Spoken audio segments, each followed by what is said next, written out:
vamos a dar continuación a un último ejercicio que tiene que ver con esto que hemos estado trabajando sobre ondas estacionarias.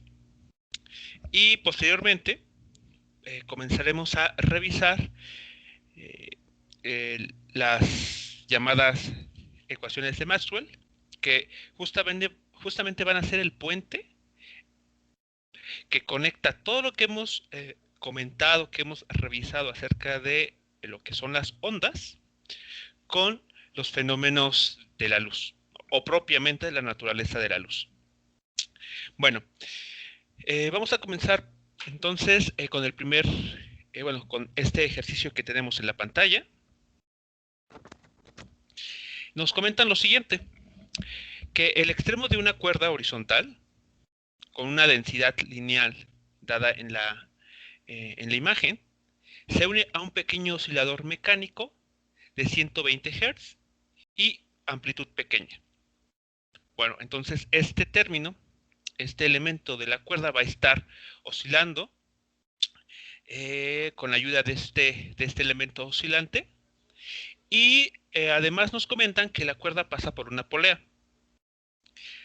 lo cual da lugar a que la parte, le vamos a llamarla así, libre, en la cual se van a estar realizando las oscilaciones, hay una distancia de 1.5 metros.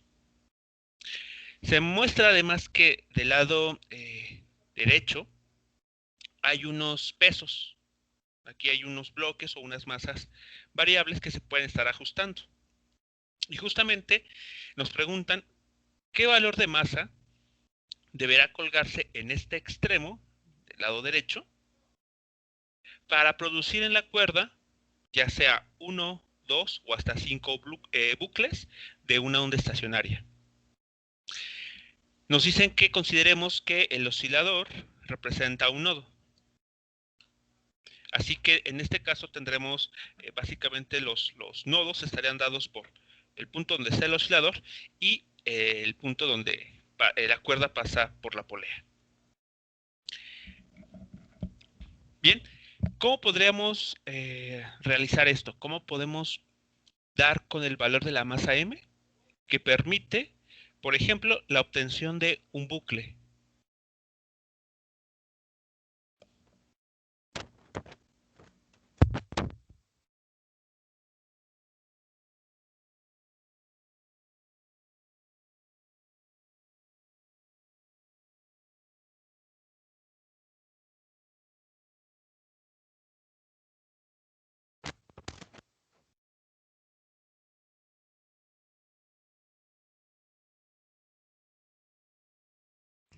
La masa del bloque tiene que estar relacionada con la tensión de la cuerda, ¿no?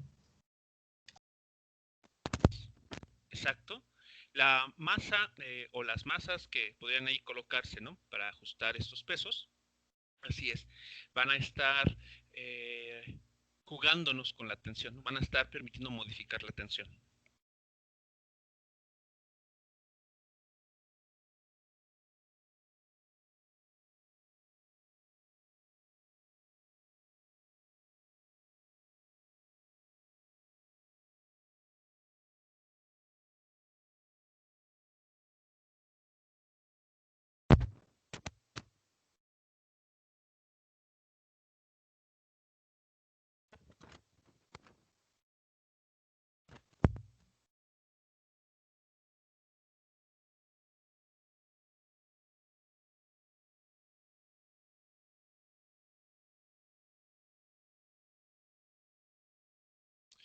Bien, así que dado que la masa va a estar justamente modificando el valor de la tensión, pues lo adecuado es irnos a conceptos de dinámica para tratar esta situación, para encontrar una relación entre la tensión que va a estar siendo ejercida o sobre la cual va a estar sometida la cuerda y la masa del que se pueda colocar en el extremo derecho.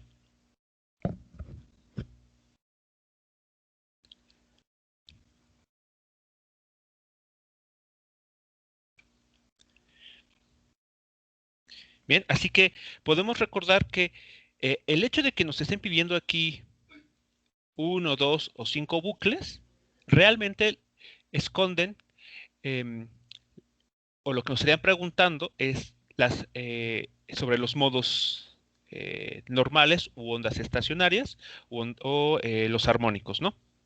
Entonces, justamente, y es algo que estuvimos comentando en la clase anterior, es que la frecuencia va a estar relacionada íntimamente con la velocidad de propagación de la onda en la cuerda. Pero esta a su vez va a depender de la tensión sobre la cual esté sometida dicha cuerda. Así que, pues, debemos de encontrar esa relación. Si ustedes aplican el ya famosísimo diagrama de cuerpo libre, ahí realizan un poco de cálculos, encontraremos lo siguiente, que la tensión es igual al peso de esos bloques o esas piezas que se puedan colocar. Lo importante aquí es notar que este bloque está suspendido. No se está realizando ninguna aceleración, es decir, este bloque no se está desplazando de esta posición. Está sostenido y solo ese hecho permite tener la cuerda tensa. Así que aplicando, repito, diagramas de cuerpo libre y de ahí obteniendo las ecuaciones correspondientes, es fácil ver que la tensión, en este caso, va a depender o va a ser igual al peso de esos objetos. Así que bueno, conocida la tensión, podemos sustituir en la expresión para las frecuencias de resonancia.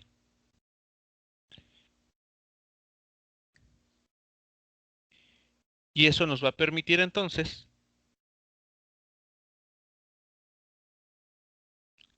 saber qué masa se tiene que colocar para tener el primero, el segundo y el quinto armónico.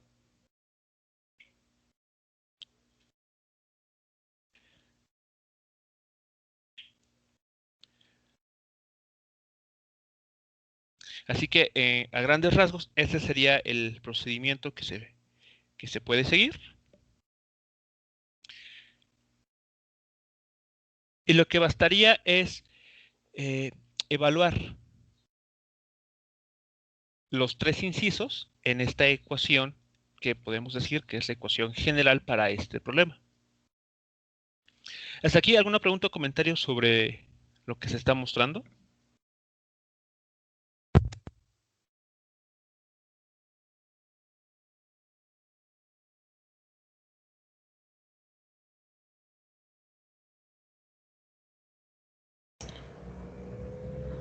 No, doctor. Muy bien. Pues, a ver, recordemos, era el primer armónico porque nos pedían. Aquí está. Un bucle, así que es el armónico fundamental. 2 bucles sería el segundo armónico. Y 5 bucles nos piden el quinto armónico. Tenemos como datos, aquí los tenemos nuevamente, que la densidad lineal de la cuerda es de 6.6 por 10 a la menos 4 kilogramos sobre metro. Se tiene una longitud de 1.5 metros. Y el oscilador va a generar movimientos con una frecuencia de 1.20 Hz. Perdón, 120 Hz.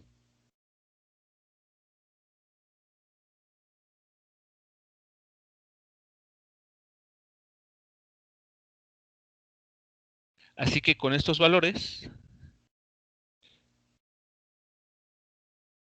¿qué valores de masa tendrían que colocarse en cada caso para, para observar dichos armónicos?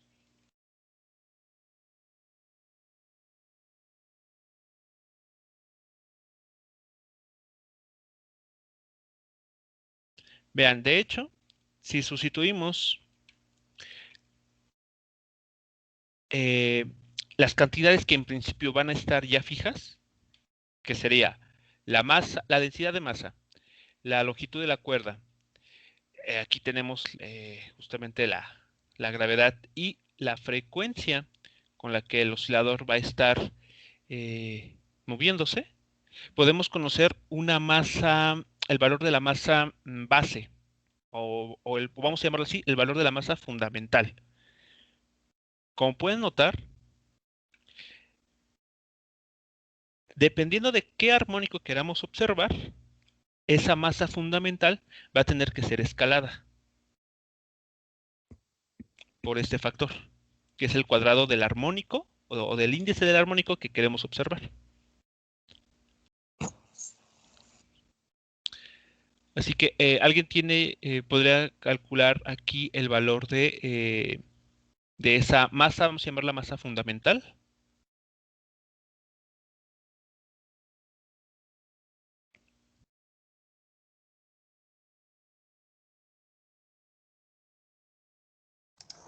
A mí me dio 8.72 kilogramos. 8.72 kilogramos, ok.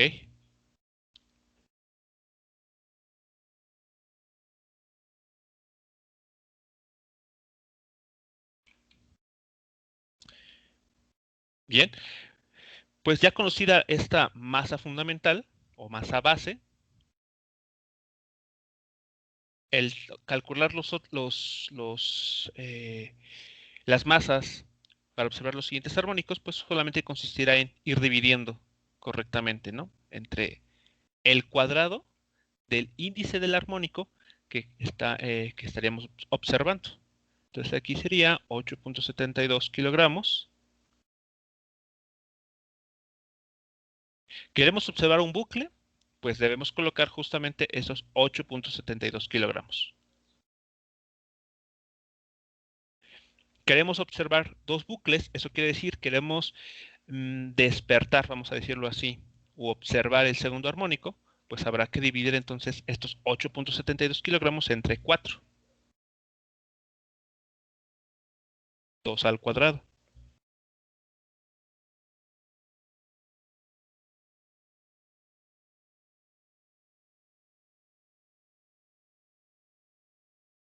¿Cuánto se estaría obteniendo para ese segundo caso?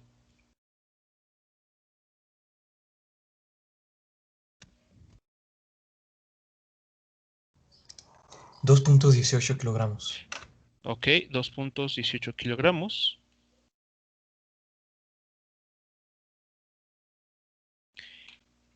Y si queremos observar el quinto armónico, tendremos que dividir entre 5 al cuadrado, es decir, entre 25.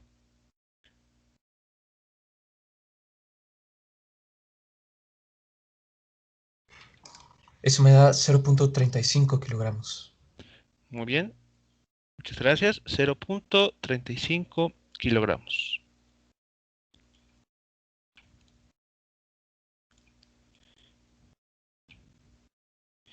Y bueno, así la respuesta eh, estaremos encontrando. Vean que a partir de una ecuación fue más sencillo, ¿no?, encontrar las respuestas a los tres incisos.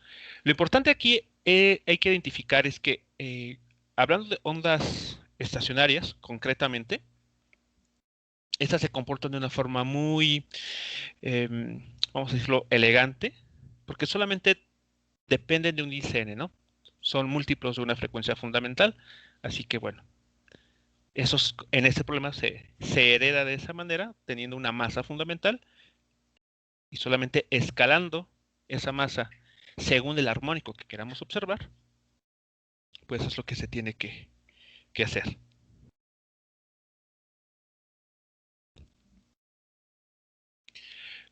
Preguntas, comentarios, muchachos, sobre este o en general antes digamos, de darle vuelta a la página.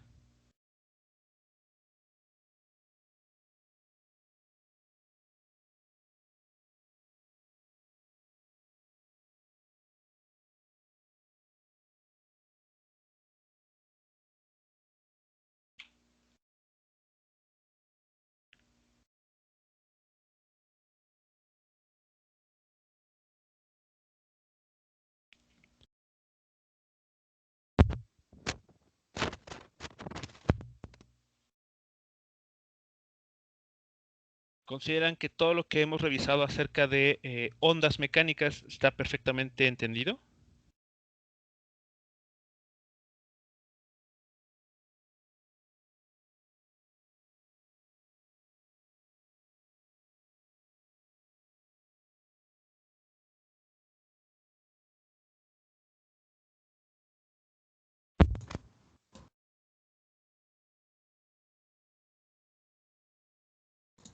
Sí, profe, por el momento todo bien.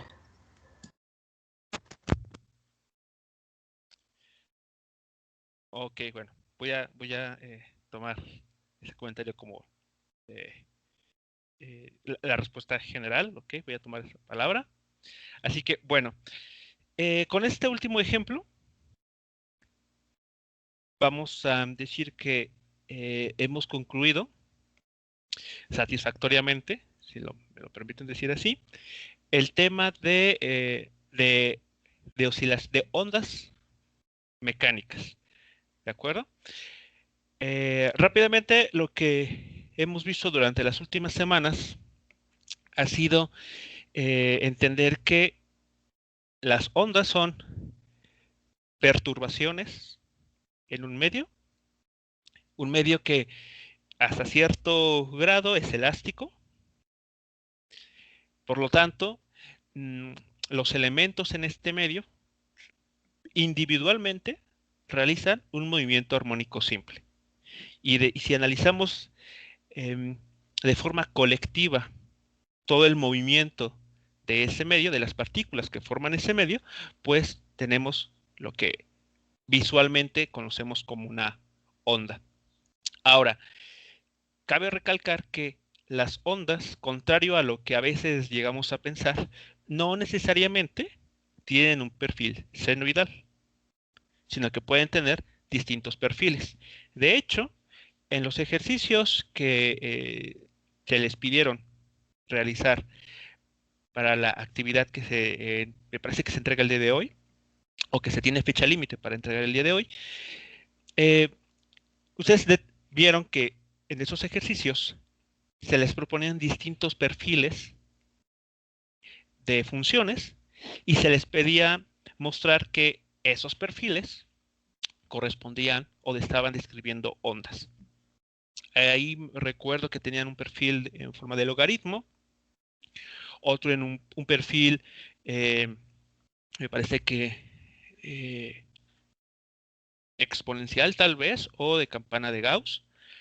Así que, bueno, una onda, realmente el perfil de una onda puede ser de diversas formas. Sin embargo, también lo mencionamos, que estos perfiles, por muy complicados que sean, se pueden aproximar o se pueden descomponer o expresar en términos de funciones justamente senoidales, esas ondas armónicas.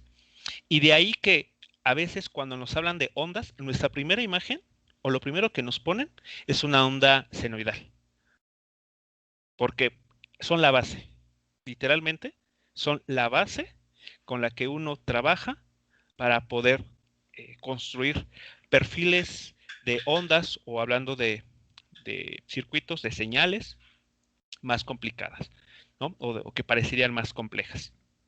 Bueno, eh, todo esto que estuvimos revisando lo vamos ahora a, vamos a decirlo así, dejarlo descansar por algunas sesiones, porque de lo que vamos ahora a hablar es de los fenómenos eléctricos y magnéticos y posteriormente reavivaremos esos conceptos de ondas y veremos, ¿no?, dónde es que se juntan estos conceptos. En su momento recuerdo que cuando empezamos a hablar de ondas, entre las respuestas que ustedes ofrecieron, está justamente la de ondas electromagnéticas. Así que, digamos que ya forma parte de nuestro día a día, que si vemos, no sé, en textos, en libros o videos, por ejemplo, ya nos salte luego, ¿no?, el término ondas electromagnéticas y posteriormente cuestiones de la luz, ¿no? Pero bueno, lo que vamos a hacer nosotros a partir de este momento es, no sé si para algunos sea repasar o para otros sea ver por primera vez las ecuaciones de Maxwell, que justamente son el corazón de lo que vamos a llamar ondas electromagnéticas. Así que, bueno, ¿cómo vamos a comenzar este recorrido?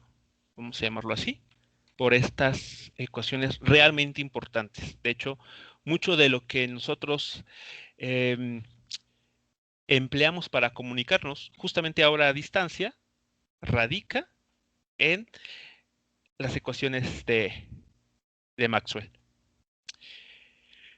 Bueno, la primera idea que tenemos que repasar es ¿qué es un campo? Y bueno, no sé si en su curso, aquí me voy a estar apoyando mucho de lo que ustedes ya hayan visto en cursos previos, si en su curso, por ejemplo, de... no sé si han tomado un curso de electricidad y magnetismo.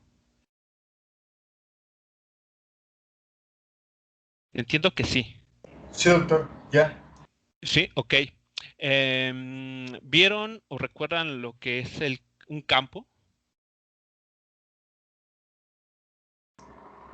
¿Sí se los plantearon? Sí. Ok.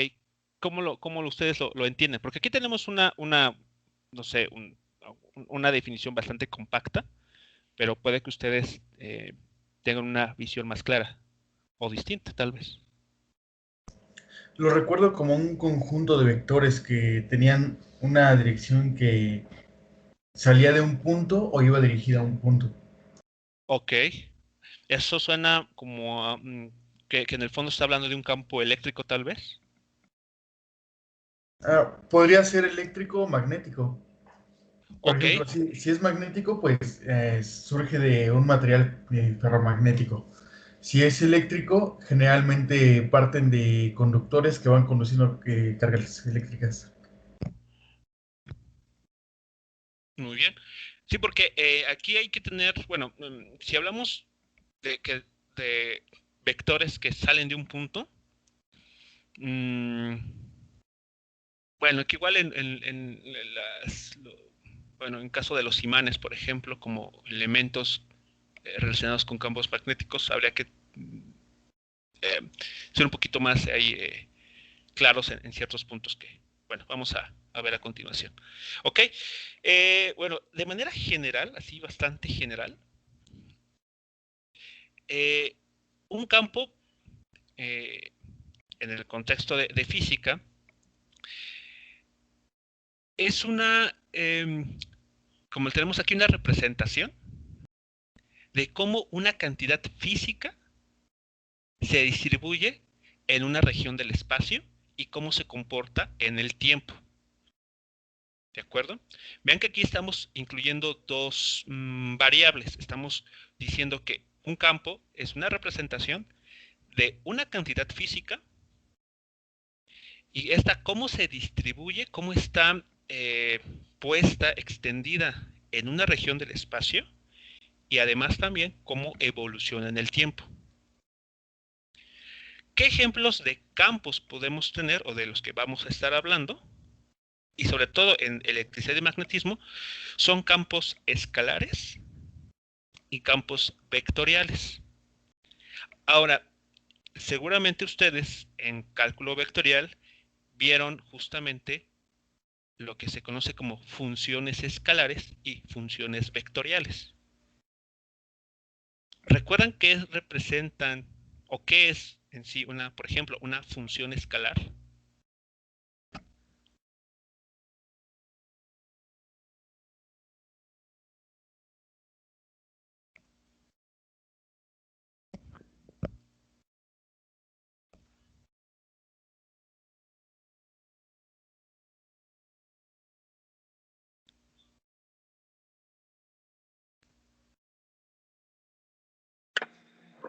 Las funciones escalares son puramente magnitudes, no tienen ninguna dirección.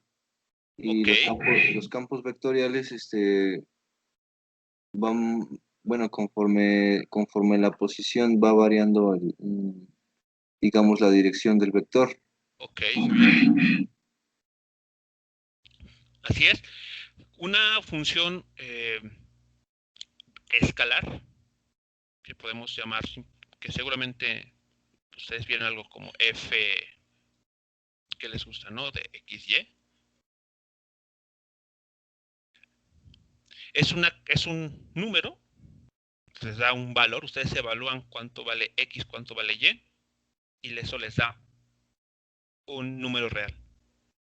Así que fíjense lo que está sucediendo. O no sé si ustedes se los plantearon así o ustedes por su cuenta lo han visto de esta manera. Lo que estamos haciendo es a cada punto del espacio, al punto XY, le estamos haciendo una asignación de un numerito, el cual se construye con esta función. Donde esta función, por ejemplo, se me ocurre sea esto. Seguramente esto ustedes ya lo ven y saben de qué se estaría obteniendo. Entonces lo que se hace es a cada punto del espacio, a cada punto XY, yo le asigno un número y ese número, bueno, lo obtengo a través de esta ecuación y listo. Y así lo estamos haciendo con cada punto del espacio, asignándole un numerito. Bueno, pues justamente esa asignación a través de una función escalar es lo que conocemos como, o nos sirve, mejor dicho, nos sirve para definir o entender lo que es un campo escalar. Así que un campo escalar es aquella representación en la que a cada punto del espacio se le asocia una cantidad escalar. Por ejemplo, hablando de campos concretos, tenemos estas cantidades, estas funciones escalares que nos permiten definir campos escalares. Por ejemplo, tenemos este U de y igual a mgy. ¿Recuerdan este término a qué corresponde?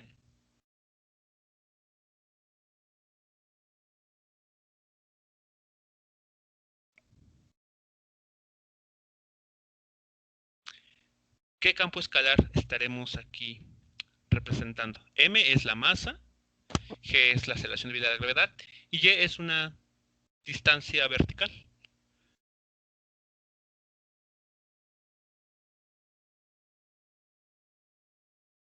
Sí, la energía potencial. Exactamente, Ok. la energía potencial gravitacional. Así que esta función, que es una función escalar, lo que nos estaría diciendo es en una región del espacio cómo se distribuye o en cada punto asociarle un valor del campo potencial gravitacional. Por otro lado, tenemos esta otra función, que seguramente ya, justamente en su curso de electricidad y magnetismo lo habrán visto. De aquí que estaremos hablando si Q representa una carga eléctrica. La fuerza electromotriz. Ok. O el potencial, o el potencial electrostático. Ajá, es correcto. Potencial electrostático, donde justamente lo que hacemos es asignarle a cada punto del espacio el potencial que una partícula estaría experimentando, ¿no? Ubicada justamente en ese punto del espacio, ¿no? O el trabajo que representa llevar una carga a ese punto. Y aquí otro caso sería, por poner un ejemplo, el campo de temperaturas. Por ejemplo, el campo de temperatura en alguna región del espacio podría estar representada de esta manera, donde X y Y son las coordenadas espaciales. Esta constante C es una constante con las unidades adecuadas, de tal manera que esto que está aquí mostrado dé como resultado la temperatura en un punto del espacio. Digamos que si nosotros tuviésemos estos instrumentos, ¿cómo se llama? Esos visores de infrarrojos, lo que básicamente estaríamos viendo es cómo la distribución de temperatura en algún objeto, por ejemplo, o en alguna habitación, está distribuida. Encontraremos regiones que son más frías y otras más calientes, y la temperatura sabemos que es una cantidad escalar. Así que bueno, por ejemplo, concretamente con estos visores, lo que estamos viendo es cómo se distribuye esta cantidad física en el espacio. Bueno, pues estos son ejemplos de cantidades escalares, ¿no? Y así podemos encontrarnos muchas otras, ¿no? Por ejemplo, si hablamos de presión, la presión en un fluido, también podríamos asociar una función escalar y podríamos hablar del campo escalar de las presiones, donde a cada punto del espacio le asignamos la presión atmosférica o hidrostática que encontramos en dicho punto, o que podemos medir en dicho punto. ¿Hasta aquí alguna pregunta sobre esta segunda idea del campo, o segundo concepto, mejor dicho, llamado campo escalar?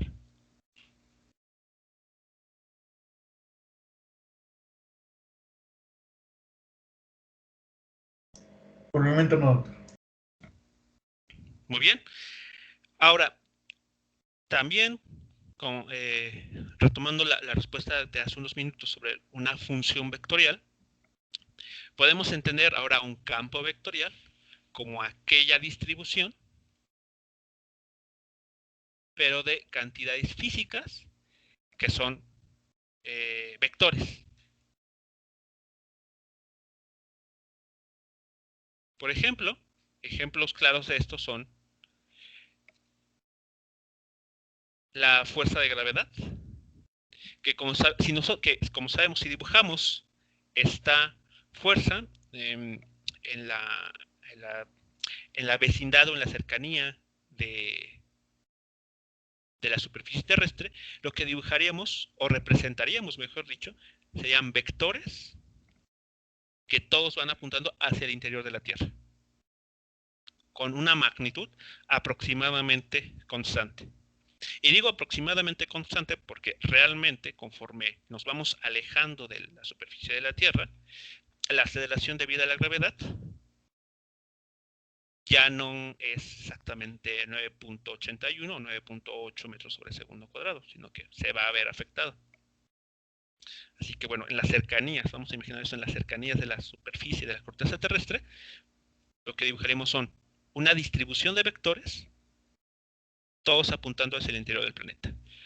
Ahí entonces estamos representando esta fuerza a través de una función vectorial.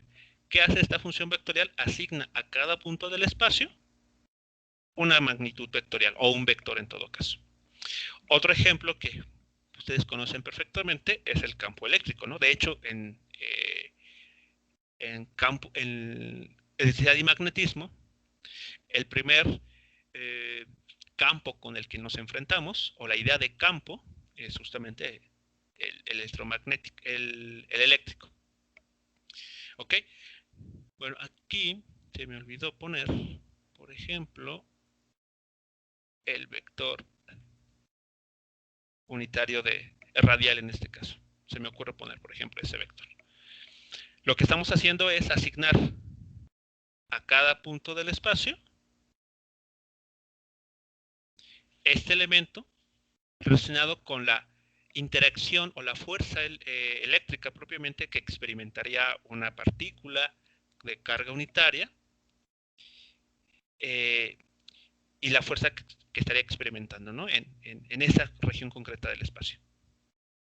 Ahora, hablando retomando el ejemplo de la función esta temperatura, podemos hablar de lo que se conoce como el gradiente de temperatura. Y gradiente, pues es un concepto que ustedes igualmente ya conocen. ¿Recuerdan ustedes qué información nos da el gradiente?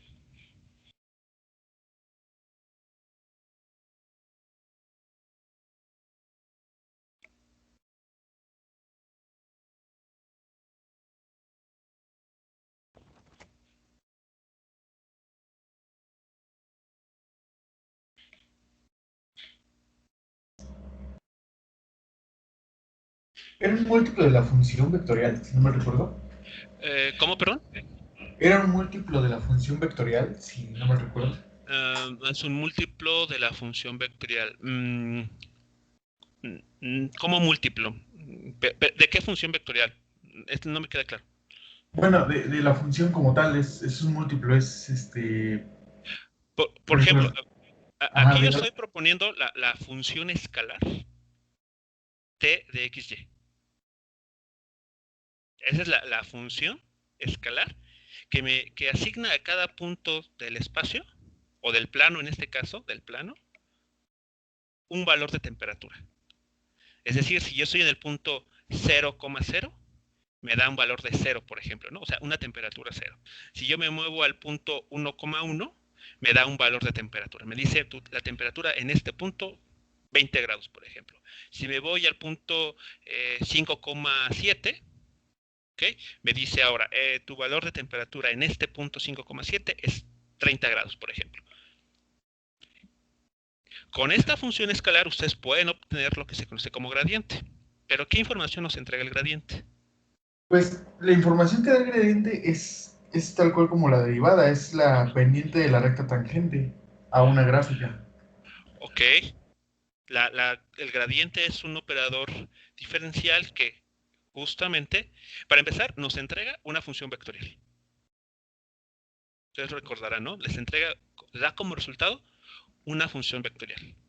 Y en este caso, esta función vectorial está relacionada con los cambios instantáneos de la función escalar en cada punto. Tal cual como mencionan, como una derivada. Entonces, ¿qué es lo que nos está diciendo el gradiente? Nos está dando la dirección de cambio, o la dirección en la que nuestro campo escalar está modificándose, o está cambiando, o está creciendo, o está decreciendo.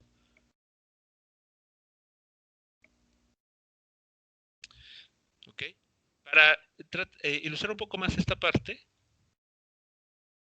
déjenme mostrarles lo siguiente. Ok. Tenemos aquí la función x cuadrada, y cuadrada, escalado por un factor 1/2.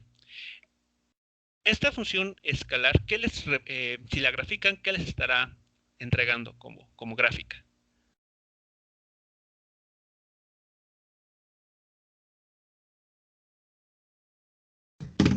Un círculo. No. No. Porque es como si tomáramos esta f de x como z. O sea, piensen eso como z igual a x cuadrada más y cuadrada.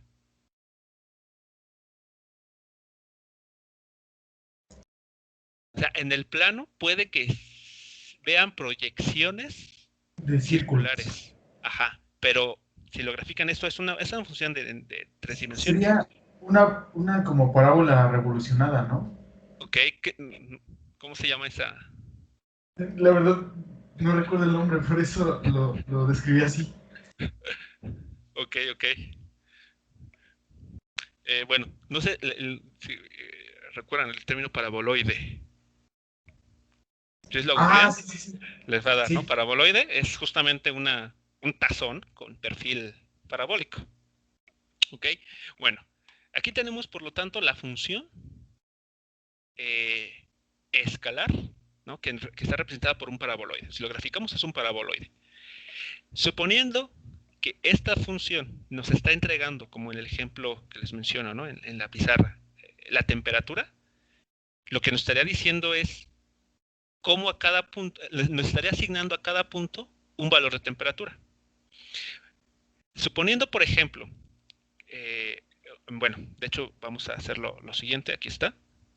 Es tal vez lo que mencionaban, ¿no? Del círculo. Esta es una proyección en el plano XY, un círculo, pero realmente lo que estamos pensando es una superficie como la que está aquí. ¿Vale? Entonces, vean lo que está sucediendo. Suponiendo que ese es el campo de temperatura de una región concreta en el espacio, en un plano, lo que estaremos viendo sería que en el centro la temperatura es menor. Y conforme nos vamos alejando del centro, la temperatura se va incrementando. Y esto está representado también de esta manera. Vean, la región central está de un tono más azul. Imaginemos que eso representa frío, temperaturas cercanas al cero, y conforme nos vamos alejando del origen, encontramos temperaturas, vamos a decirlo, más agradables, un mayor valor de la temperatura. Bueno, ese es el campo escalar. Si nosotros ahora ponemos aquí el gradiente, que es justamente aquí, estamos calculando el gradiente de esta función, encontramos una función vectorial. Y esta función vectorial está representada por estas flechas que se alcanzan a ver en color blanco. Vean que estas incluso ustedes lo pueden hacer a mano, ¿no? Toman esta función, obtienen el gradiente y van a encontrar que son vectores que van a estar saliendo del origen. ¿Qué nos estará diciendo entonces esta función vectorial llamada gradiente? Nos está diciendo la dirección en la cual este campo está aumentando. Está aumentando hacia afuera, ¿están de acuerdo? En el centro tenemos temperatura cero. Y conforme nos vamos alejando del origen, la temperatura se va incrementando. Es decir, nuestra función escalar va creciendo. Por esa razón, nuestro gradiente apunta hacia afuera.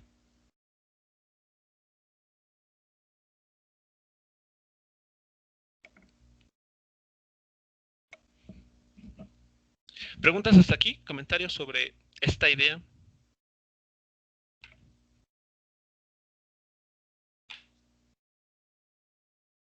No, doctor, todo está claro. Ok, vale. Bueno, ese es un ejemplo bastante simple de una función escalar, un paraboloide. Pero claro, podemos tener funciones escalares un poco más complejas, ¿no? Simplemente para resaltar esta parte de la conexión entre un campo escalar y un campo vectorial vía el gradiente. Por ejemplo, consideremos esta función de dos variables, es decir, esta función estará representando otra cantidad escalar, ¿no? Un campo escalar. Y aquí estamos obteniendo el gradiente. Ok. Lo que dibujamos es el campo escalar tendría esta forma, ¿no? Ahí tenemos chipotes y valles. Y todo esto, imagínense, se extiende por todo el plano XY. Realmente no, en este momento no se me viene a la mente como que podríamos decir que representa.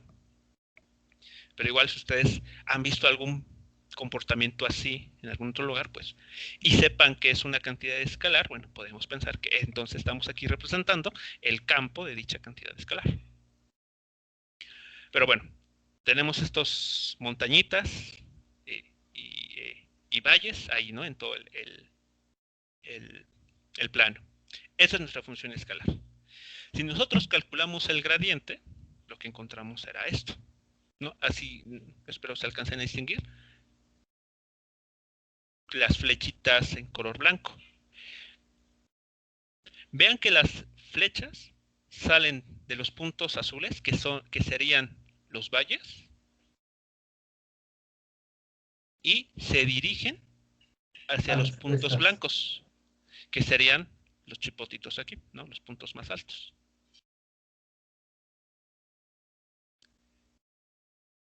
Aquí vemos cómo la cantidad vectorial va de la región de menor potencial, vamos a llamarlo así, o de menor valor de la función escalar, al de máximo valor de la función escalar. Y así, vean con cada punto. Del azul siempre salen y se van a los puntos blancos que representan mayor altura.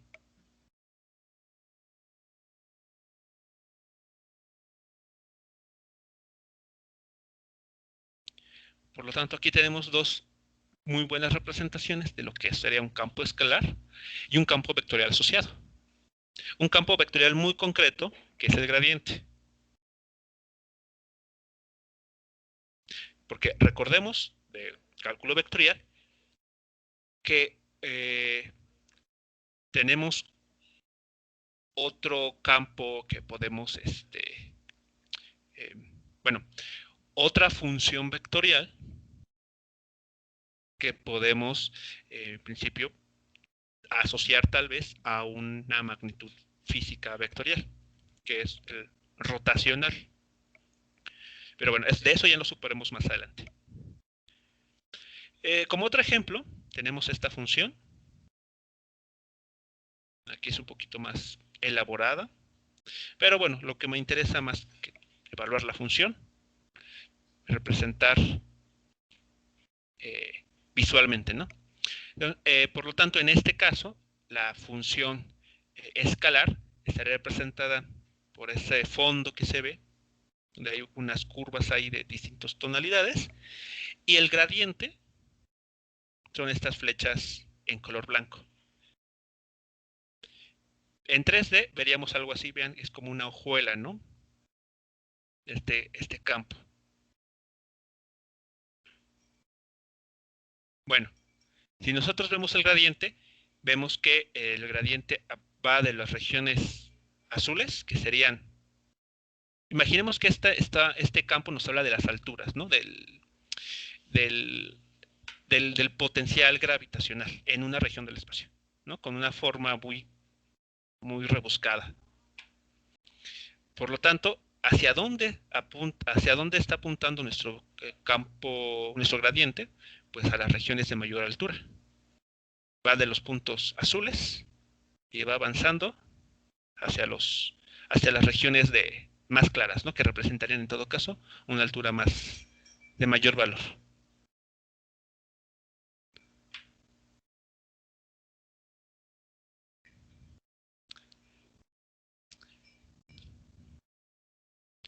Bien, no sé si en alguno de los cursos estos que estamos mencionando, vectorial o electromagnetismo, llegaron a ver el término equipotencial o superficies de nivel.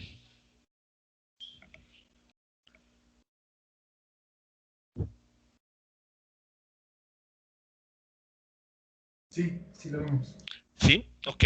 ¿Qué representan o qué propiedades o características tienen estas? ¿O qué define una superficie de nivel o un equipotencial? Las superficies de nivel, en el concepto del equipotencial, representaban cómo, si no me recuerdo, cómo se comportaba el campo del potencial eléctrico en Ajá. en ciertas capas de las funciones. Por ejemplo, aquí en la figura que usted muestra en la pantalla, tenemos diferentes curvas de nivel. Así Entonces, es. cada una representa un nivel del potencial eléctrico en la función. Muy bien. Sí, un equipotencial es básicamente una superficie de nivel en la cual todos los puntos que forman este equipotencial o esa superficie de nivel tienen el mismo valor, ¿no? De la función. La función en esos puntos vale lo mismo. Así es. Por lo tanto, por ejemplo, cada tonalidad que vemos aquí está representando una superficie de nivel. En todos esos puntos, la función escalar está adoptando el mismo valor. Bueno, y ahora, si recordamos un poco, por ejemplo, el caso eléctrico, recordarán ustedes que, bueno, tenemos la carga eléctrica, tenemos esta imagen, ¿no? de cómo dibujar un campo eléctrico y,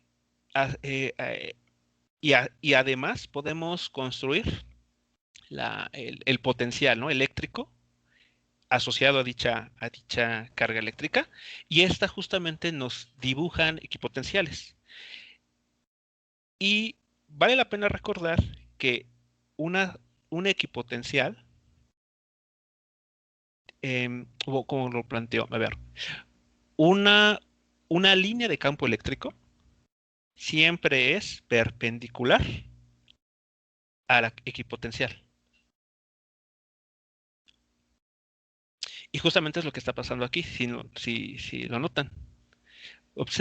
Déjenme ver aquí, ampliar esto. Ok. Si observan en cada una de estas curvas, estas líneas circulares, verán que los vectores en color blanco los cruzan, pero siempre de forma ortogonal.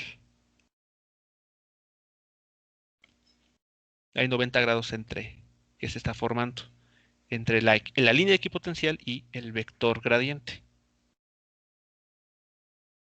Aquí está sucediendo lo mismo. Si dibujamos ahí con cuidado cada uno de estos vectores, veremos que la dirección del vector es ortogonal o corta de manera ortogonal a cada curva equipotencial o superficie de nivel. Y lo mismo acá.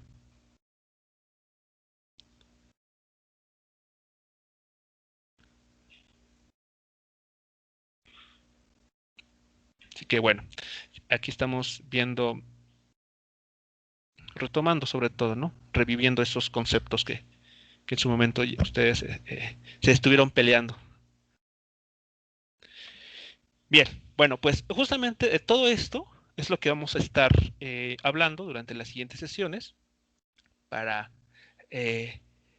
como les mencionaba, entender, si es que todavía algunos de ustedes no lo han visto, o repasar, para el caso de que ya lo vieron, las ecuaciones de Maxwell.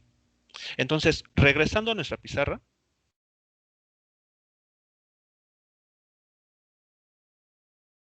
¿ok?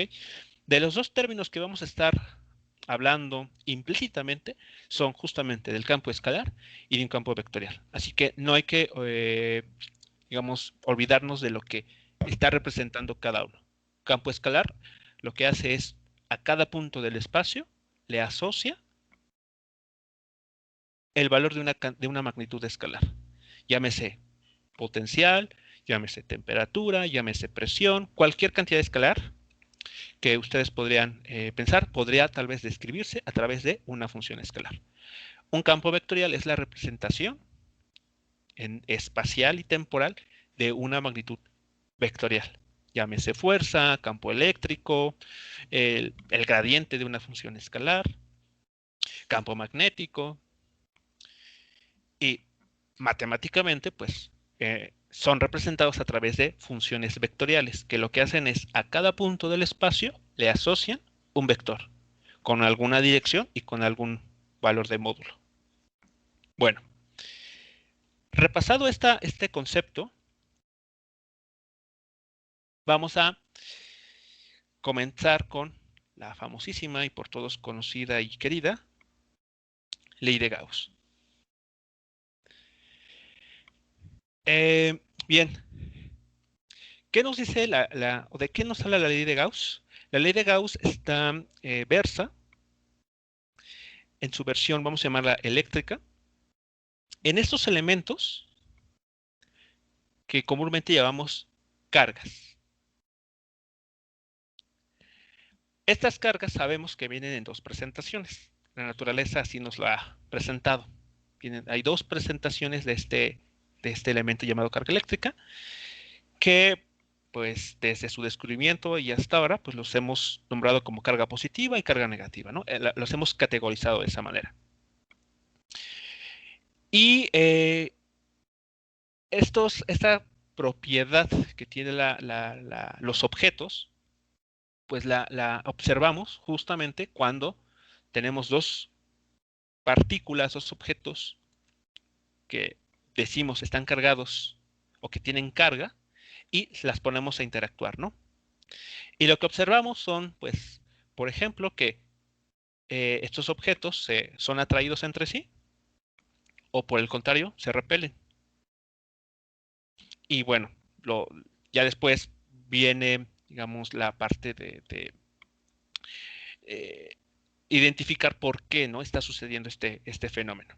Y la conclusión a la que se ha llegado es lo que nos enseñan: cargas de signo opuesto se van a atraer y cargas del mismo signo van a repelerse.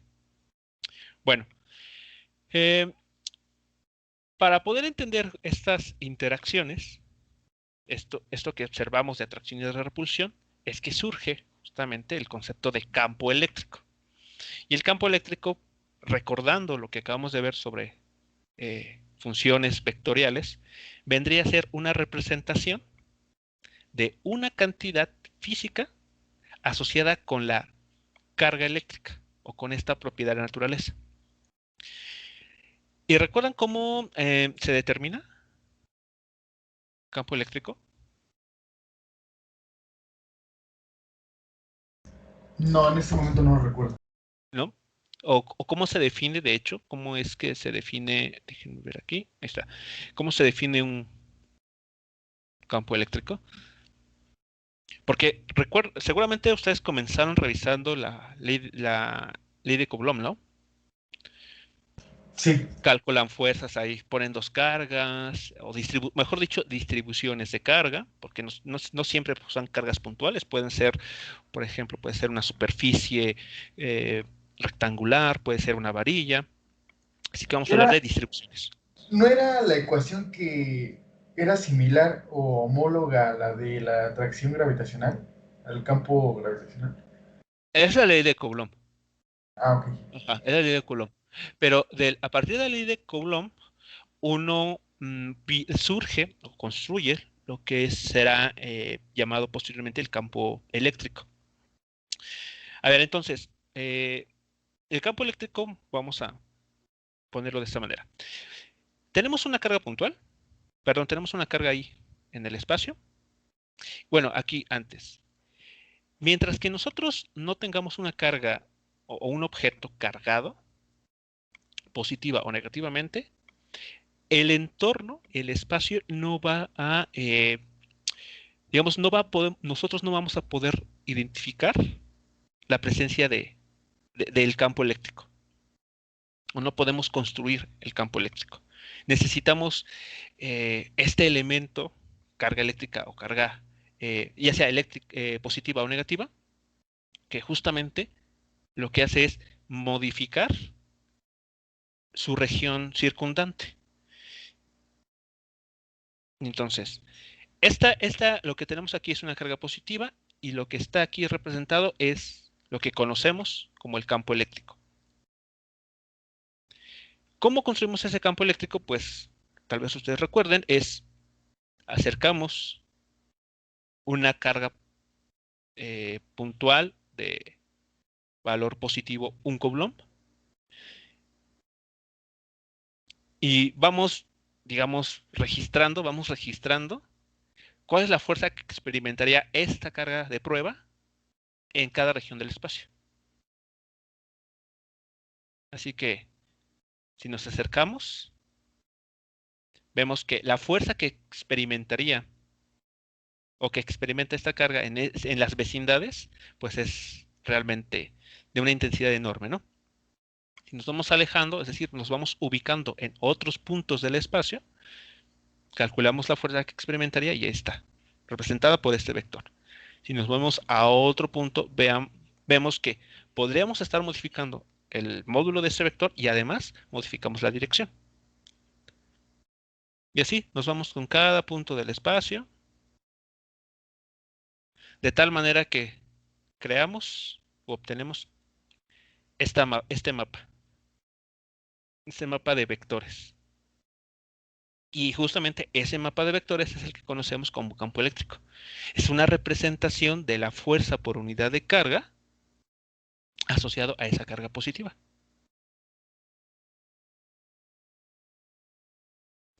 Como esa es una carga de prueba positiva también, pues es repelida. Por esa razón es que los vectores que asociamos al campo eléctrico, pues apuntan hacia afuera, ¿no? Estaríamos dibujándolo hacia afuera.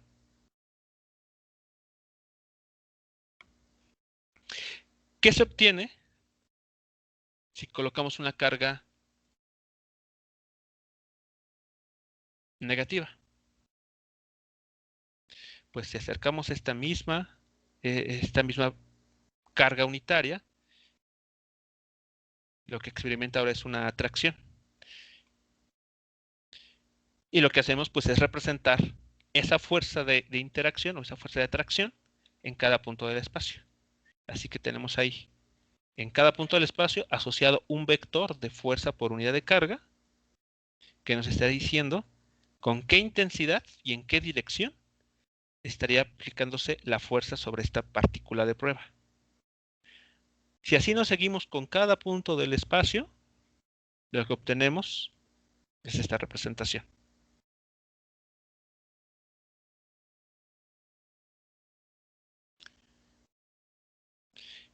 Y vean, si movemos la carga esta, pues el campo eléctrico también, ¿no? La dirección de esos vectores, llamado que asociamos con el campo eléctrico debido a esta carga, pues siguen el mismo comportamiento, ¿no? De ir, en este caso, como se trata de una carga negativa, de ir hacia el interior, o apuntan, mejor dicho, hacia dicha carga.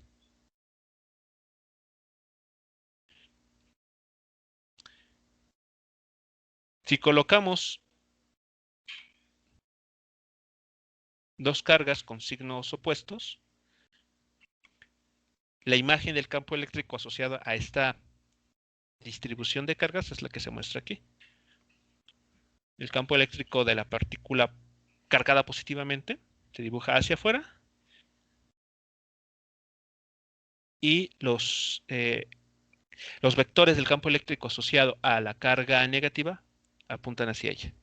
Y en conjunto tenemos ese comportamiento. Y así con cada carga, ¿no? Si vean cómo cambia la distribución de estos vectores.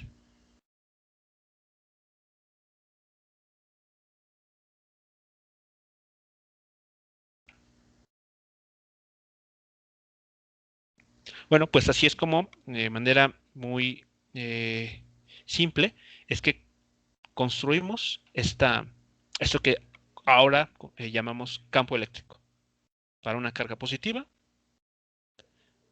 o para una carga negativa. Así que el campo eléctrico es simplemente el vector fuerza por unidad de carga que corresponde ya sea a objetos cargados positiva o negativamente.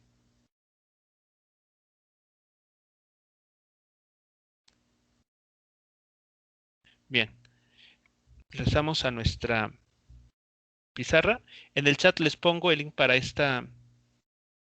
de lo que acabo de mostrarles, esta animación, para que, pues si tienen curiosidad y quieren interactuar en ella, pues lo puedan hacer.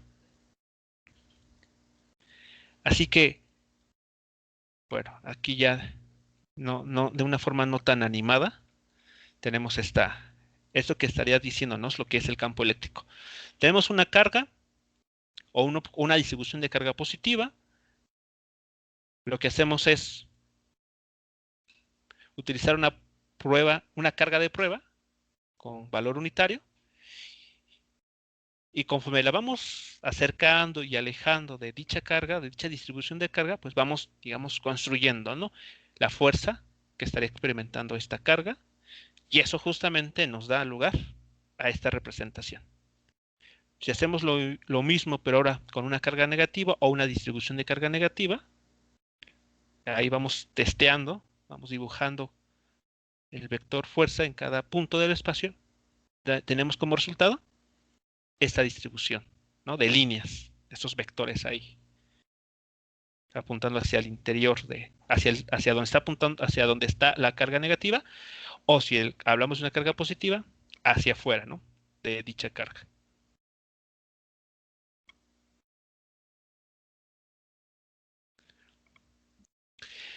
Bueno, eso es lo que estaríamos entendiendo entonces por el campo eléctrico. Pero, ¿qué nos dice la ley de Gauss?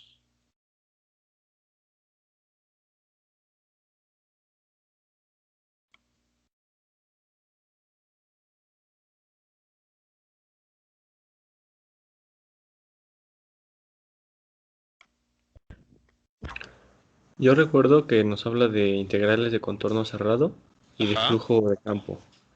Ok. Creo que lo relevante, al menos para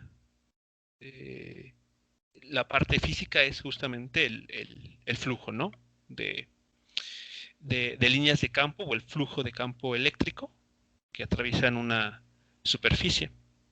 Ya después la parte de las integrales, que si bien también va a ser importante retomarlo, va a ser una representación matemática de de lo que representa el flujo.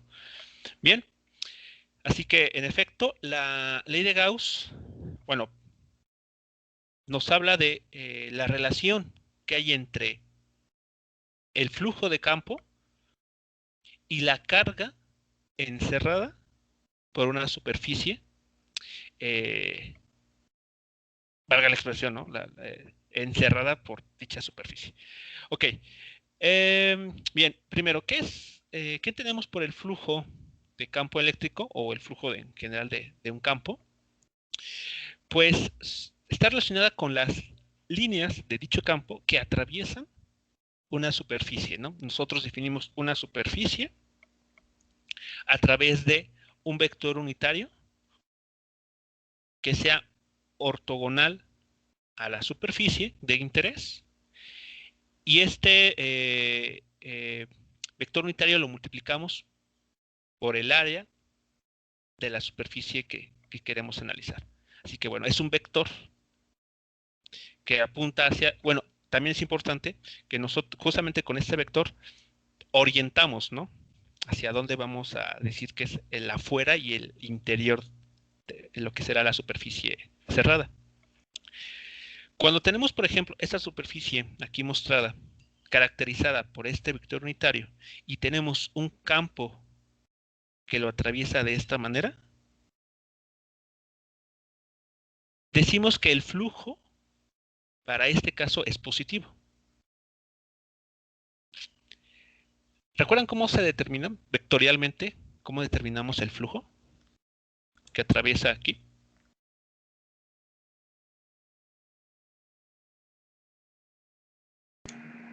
¿Era el producto punto del flujo con Ajá. el área?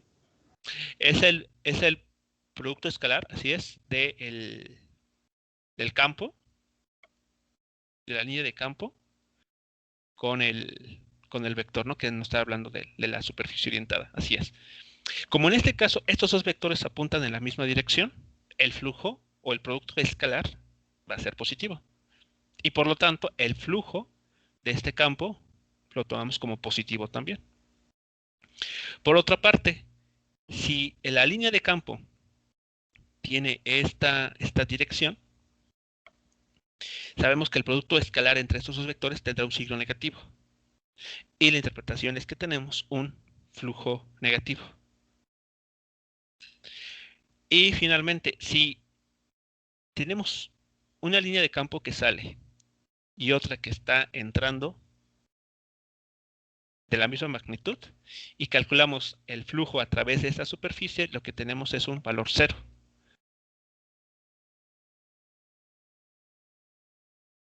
Porque de alguna manera la interpretación que podemos asociar aquí es que la misma línea de campo que sale es la misma línea de campo que entra. Así que el flujo total es cero. Lo que sale es igual a lo que entra. Si todas las líneas de campo apuntan hacia afuera de mi superficie, mi flujo va a ser positivo. Un flujo saliente. Si todas las líneas de campo entran o tienen esta dirección hacia el interior de esta, o tiene la dirección opuesta a la dirección previamente establecida para mi superficie, decimos un flujo entrante, ¿no? Por lo tanto, tenemos un flujo con signo negativo. Y cuando tenemos la misma cantidad de líneas de campo entrando y saliendo, al hacer la suma de estos flujos entrantes y salientes, pues esto es cero.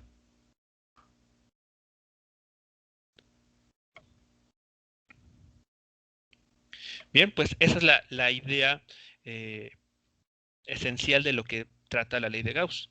Relaciona el flujo, este flujo, esta cantidad escalar, con la carga que estaría generando el campo eléctrico. ¿Hasta aquí alguna pregunta o comentario antes de seguir avanzando?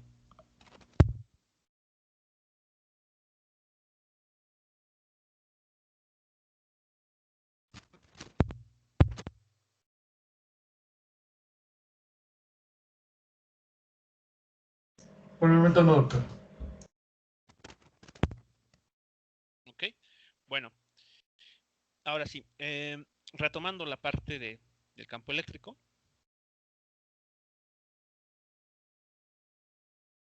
Pues lo que nos dice la ley de Gauss es lo siguiente.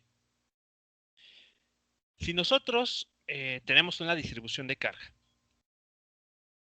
y la encerramos con una superficie que se considera cerrada, es decir, no hay cortes en esta superficie, y la orientamos de manera que ese vector que mencionamos hace unos instantes, unitario, apunte hacia el exterior de esta superficie, pues vamos a tener lo siguiente.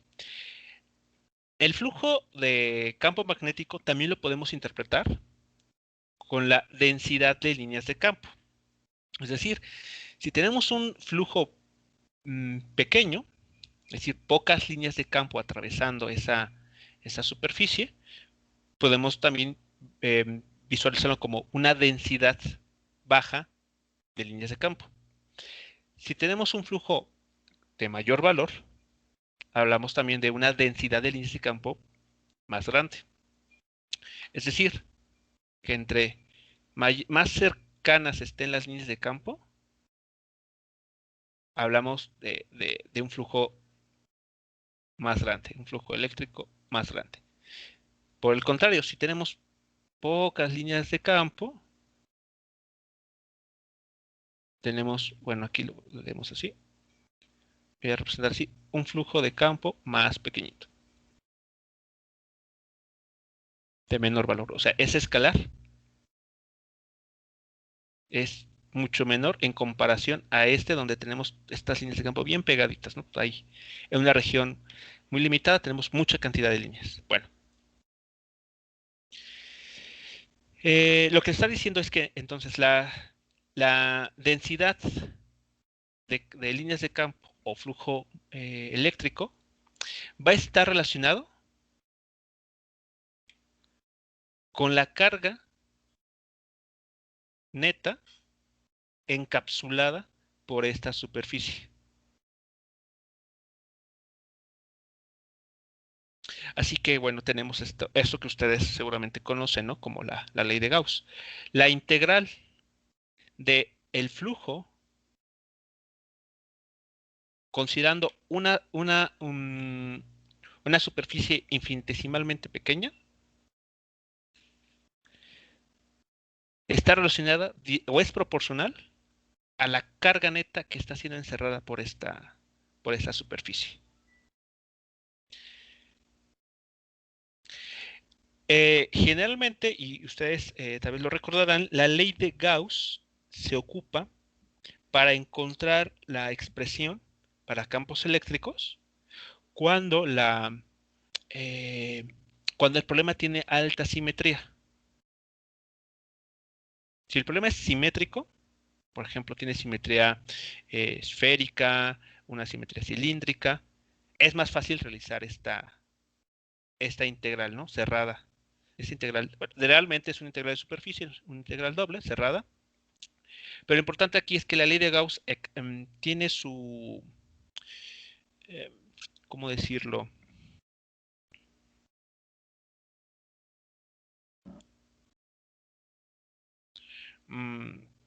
Es bastante útil cuando el problema a tratar justamente tiene alguna simetría, ¿no? Y bueno, eso justamente se observa al momento de realizar la integral de superficie.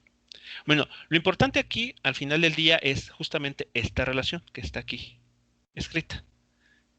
El flujo que atraviesa esta superficie, la densidad de líneas de campo, está relacionada o es directamente proporcional a la carga total encerrada. Entre mayor sea la cantidad de carga encerrada por esta superficie, mayor va a ser la densidad de líneas de campo. Es decir, vamos a tener más campo.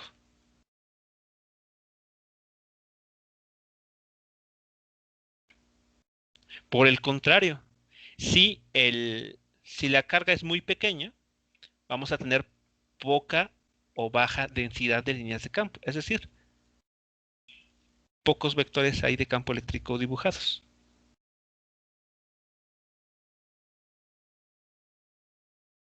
¿Sí queda claro esta idea con lo que estamos aquí tratando de indicar?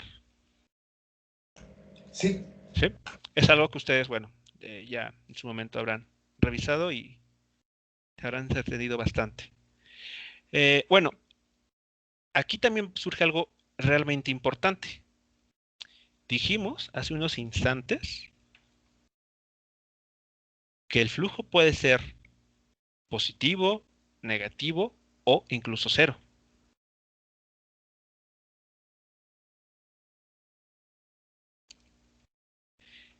Aquí, si el campo eléctrico es hacia, si el flujo de campo es positivo, quiere decir que las líneas de campo eléctrico están saliendo de la superficie.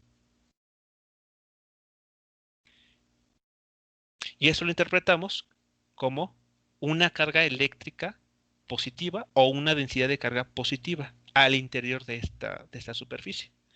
Por el contrario, si nuestro flujo tiene signo negativo, si este flujo es negativo, eso quiere decir que entonces las líneas de campo apuntan hacia el interior de nuestra superficie.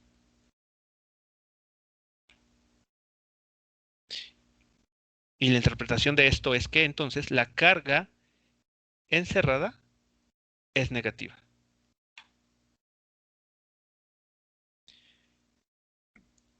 ¿Y qué interpretación qué podremos pensar si nuestro flujo es cero?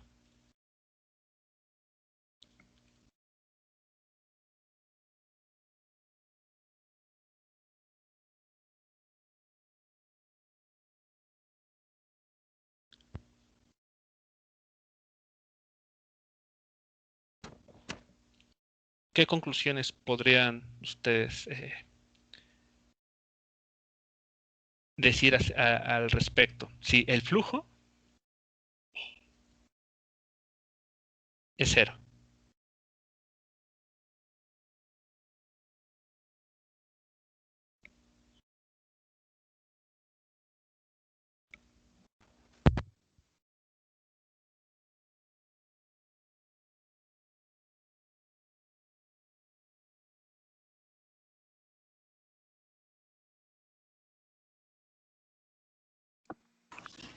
¿Podría implicar que la carga no estaría encerrada? Podría implicar, una opción podría ser que no hay carga encerrada. Es decir, que realmente aquí no hay nada. Está vacío esa bolsa. Esa es una opción. Si no hay líneas de campo, o mejor dicho, si mi flujo eléctrico es cero, puede ser que es porque no tengo nada, no tengo una carga total encerrada. Pero ¿qué también podría significar? Que las Que hay líneas de dos, campo... Ajá, sí, perdón. Iba a decir que hay dos cargas de signo opuesto adentro. exactamente. Que tengo una carga con una... Tengo una carga, una distribución de carga positiva, es decir, tengo un campo eléctrico saliente, pero también tengo una carga con signo opuesto que me representa una línea de campo entrante. Y si estas cargas tienen el mismo valor, en valor absoluto, por ejemplo, sea un Coulomb cada una, la misma cantidad de campo que sale es la misma que entra. O sea que mi carga total, mi carga neta es cero. Tengo dos cargas ahí, de signos opuestos. Pero realmente la carga neta que estoy encerrando con mi superficie es cero. Y eso también explica un flujo de campo nulo.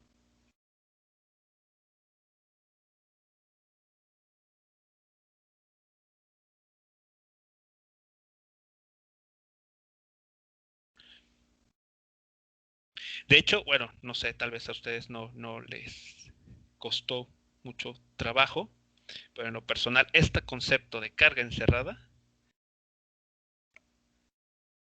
entender qué se refieren con carga encerrada, Parece a veces muy trivial, pero cuando ya uno empieza a meter las manos y jugar con esto, a veces representa un poquito de complicaciones, ¿no? Entender qué exactamente a qué se refieren con carga encerrada. Así que bueno, si en una tenemos una distribución de más cargas aquí, por ejemplo, positivas y negativas, aquí por ejemplo una negativa, pues lo que me está diciendo realmente la ley de Gauss es, o del que me está hablando, es la densidad de líneas de campo que atraviesan esa superficie y de la carga total, la carga neta, que está siendo ahí encapsulada. Así que podemos tener una colección de cargas ahí de distintos valores, pero realmente lo que nos interesa a nosotros con la ley de Gauss es la carga neta, la carga encerrada ahí. Esa es la que vamos a considerar en esta parte de la ecuación, ¿no? En esta Q que aparece aquí. Así que, si hablamos concretamente de un flujo de campo cero, podemos tener que justamente no hay nada encerrado, está vacío esa bolsa, o por el contrario, sí tiene cargas ahí, pero estas tienen signo opuesto y tienen además el mismo valor. O sea, realmente está compensado esto. La misma cantidad de carga positiva es la misma cantidad de carga negativa. Por lo tanto, las líneas de campo que salen son las mismas que entran. Y tendríamos este tercer caso, el que habíamos mostrado aquí.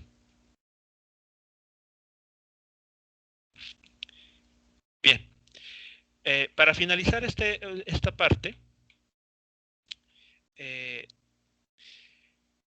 una pregunta nuevamente sobre su curso de cálculo vectorial. ¿Vieron ustedes el teorema de la divergencia?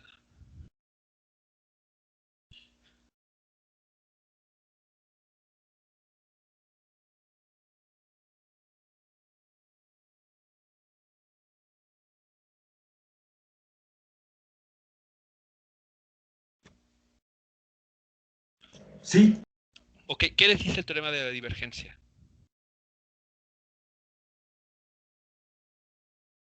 ¿Qué relaciona el teorema de la divergencia?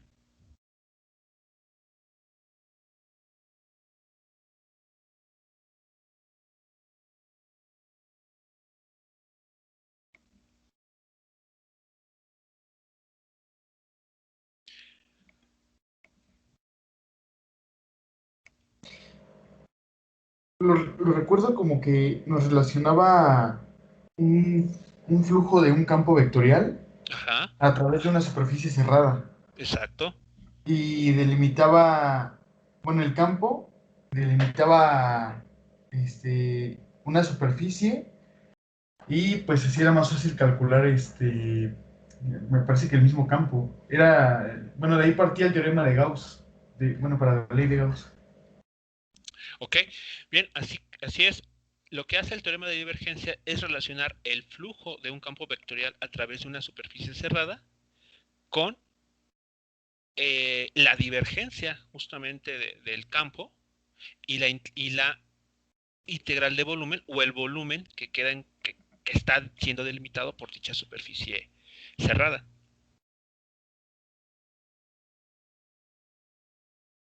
Así que lo que hace el teorema de la divergencia es lo siguiente. Ustedes recordarán que la divergencia de un campo vectorial es un número. Es un número, es realmente una divergencia, obtenemos una función escalar a partir de una función vectorial. Pero ¿cuál es la interpretación de este numerito? Bueno, nos da una idea de cuánto se dice, diverge ese campo. Es decir, si consideramos que una carga positiva en este caso, el campo eléctrico asociado a esta apunta hacia afuera, si nosotros calculamos el la divergencia de este campo eléctrico, encontramos que es una cantidad positiva, es un número positivo. Así que decimos que el campo eléctrico está divergiendo de la carga positiva. Si hacemos lo propio, pero para un campo eléctrico producido por una carga negativa, lo que vamos a obtener es un numerito negativo. Lo que nos estará indicando que en ese caso las líneas de campo están dirigiéndose hacia la carga, están terminando, se dice, en la carga negativa. Bueno, el teorema de la divergencia, por lo tanto, establece el flujo que pasa por esta superficie cerrada con la divergencia de ese campo a través del volumen que está siendo encapsulado o que está delimitado por dicha superficie cerrada. Aquí yo estoy ilustrando esta idea con una imagen de un globo. Tenemos este globo aquí y tenemos estas líneas de campo que lo están atravesando. Así que aquí tenemos nuestro campo eléctrico E, por ejemplo, y aquí definimos un elemento diferencial de área. Así que este elemento diferencial de área va a barrer toda la superficie del globo. Habrá momentos en los que, como es el caso, este elemento diferencial apunte en la misma dirección del campo, o habrá otros instantes en los que esté apuntando en contra de la dirección del campo. Bueno, pues todas estas contribuciones se suman, es decir, estamos calculando el flujo de dicho campo a través de esta superficie cerrada. Pero el teorema de la divergencia justamente nos asegura que este flujo también se puede calcular a través de la divergencia del campo a través de todo el volumen que está siendo encerrado por la superficie que tenemos aquí, ¿no? La superficie del globo en este caso. Y ya establecemos entonces una conexión. Y claro, a nivel operativo, tal vez sea más fácil calcular esta integral de volumen que calcular esta integral de superficie. Todo va a depender, claro, del problema concretamente. Pero lo realmente interesante aquí es que la divergencia,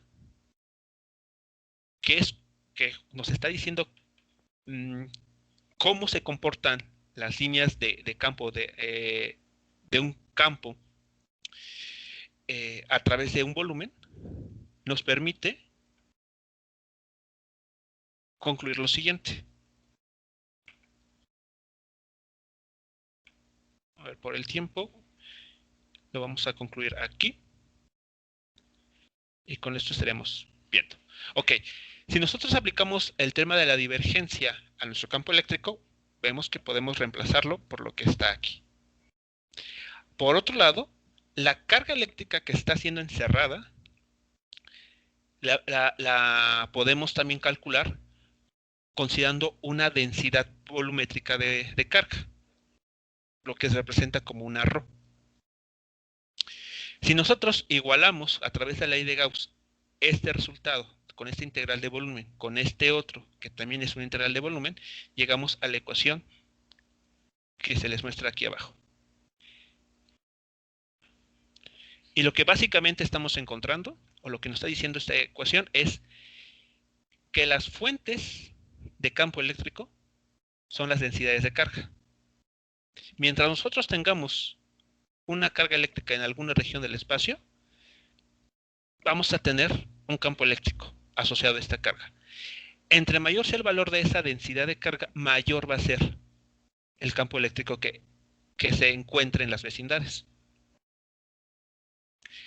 También nos dice entonces que si una carga eléctrica positiva es una fuente de campo eléctrico, mientras que una carga negativa es un sumidero o pozo de campo eléctrico.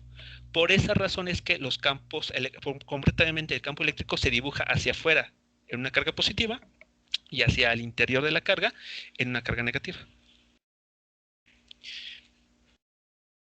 Y esto que tenemos aquí es la ley de Gauss, pero en su versión diferencial. Mientras que lo que tenemos en unas líneas arriba, aquí, es la ley de Gauss, pero en su forma integral. Así que la ley de Gauss la pueden ustedes encontrar de estas dos maneras.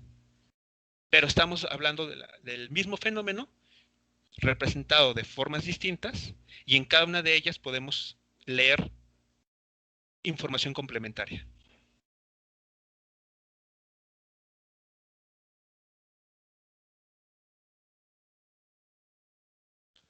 No sé si aquí queda alguna pregunta o algo por duda, comentario, antes de concluir esta primera parte.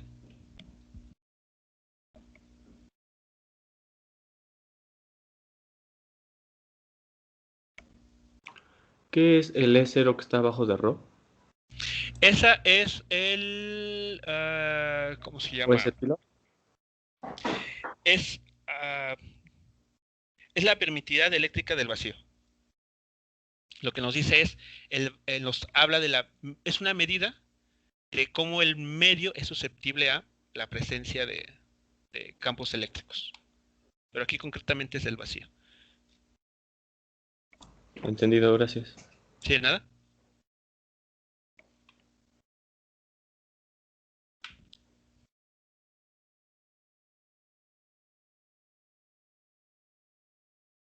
Bien, pues esta será, esto será lo que ustedes ya habrán visto como la ley de Gauss. Aquí es un repaso. Y la siguiente clase, pues seguiremos abordando las otras ecuaciones, los otros fenómenos que van a estar presentándose en los llamados campos eléctricos, en este caso, y nos falta por ver otro, ¿no? Que es el campo magnético.